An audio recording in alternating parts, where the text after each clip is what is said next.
The headlines on RT International. Criminal proceedings are opened after a deadly blaze in Moscow claims the lives of up to 17 people, with others injured. We have a live report with our correspondent on the scene in just a moment. Sergei Lavrov and John Kerry agree upon steps towards achieving peace in Syria, wrapping up their marathon 12-hour talks. This front line is the most active in Aleppo at the moment. We're in South Aleppo. As the diplomats seek peace in Syria, RT travels exclusively to the city's front lines and meets those for whom the war is practically the only reality they know.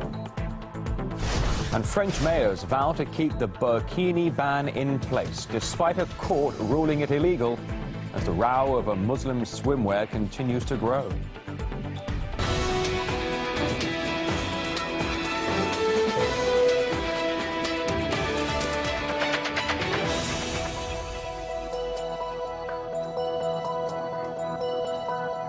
It's a Saturday afternoon here in Moscow. Thanks for joining us on RT International. We start this hour with breaking news from the Russian capital.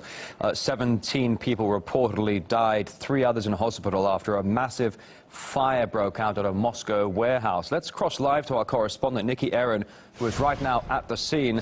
Nikki, what's the latest you know? Can you update us, please?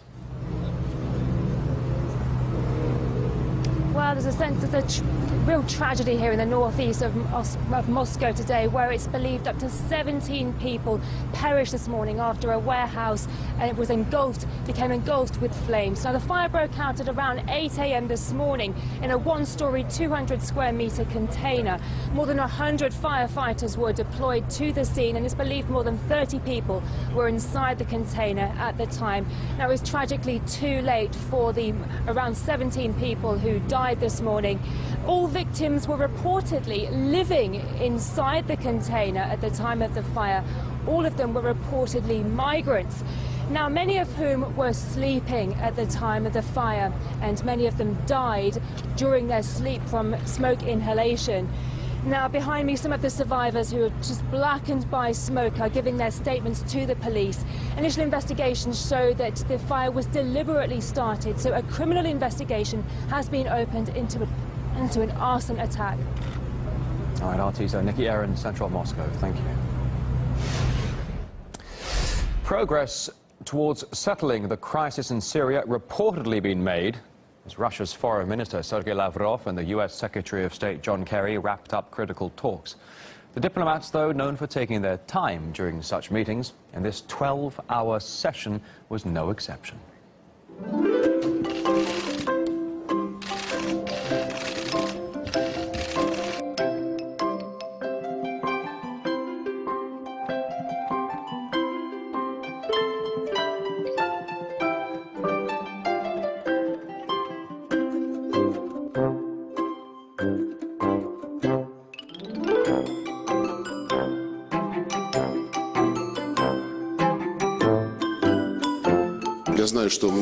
I know that many have made bets whether we would hold the longest negotiations today.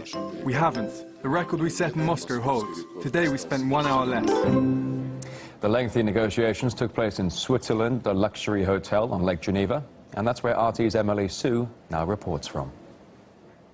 Looks like the U.S. and Russia managed to reach an agreement on some of the differences over Syria. First of all, both top diplomats agreed that there are only a few minor issues that remain before they can announce a plan for an effective cessation of hostilities in Syria that is both functional and long-lasting. Both sides are hoping that the experts that will be meeting in Geneva over the next week will be able to work out those differences. Both Lavrov and Kerry agreed that the cessation of hostilities brokered by the U.S. and Russia back in February have been violated by both sides. That is why this time around they do not want to rush to another agreement that is doomed to fail. Another issue that Kerry and Lavrov agree on is that in order to resolve the conflict in Syria, terrorists from groups such as the so-called Islamic State and Al-Nusra Front must be separated from the opposition forces. Without distinguishing opposition forces and terrorists, we can't provide the prolonged ceasefire we're aiming for. I'm glad to say that we have an understanding with our American counterparts. We're trying to help them solve this task. Today we've given them information on the understanding of Al-Nusra and which smaller groups now make up the terrorists. I'm sure that our colleagues will look into this information and find it useful. Nusra is a designated terrorist organization.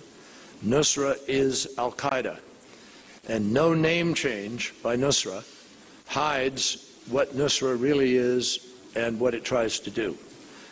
There is, however, a letdown on the speeding up of the humanitarian process in Syria, particularly in the embattled city of Aleppo. Many are expecting that the UN proposed 48-hour humanitarian pause in Aleppo will be imposed following today's meeting. But that did not happen. Earlier this month, Russia already expressed support for that idea. The U.S., however, has not agreed to it. Finally, looking at the bigger picture, both Lavrov and Kerry agree that in order to end the 5-year civil war in Syria, a political process must be relaunched there. To be able to get to the table here in Geneva and have a real negotiation about the future, a political solution, because we also agree that there is no military solution to the challenge of Syria. So there you have it. No major developments coming out of the meeting today, but it is at least a step forward to end the ongoing crisis in Syria.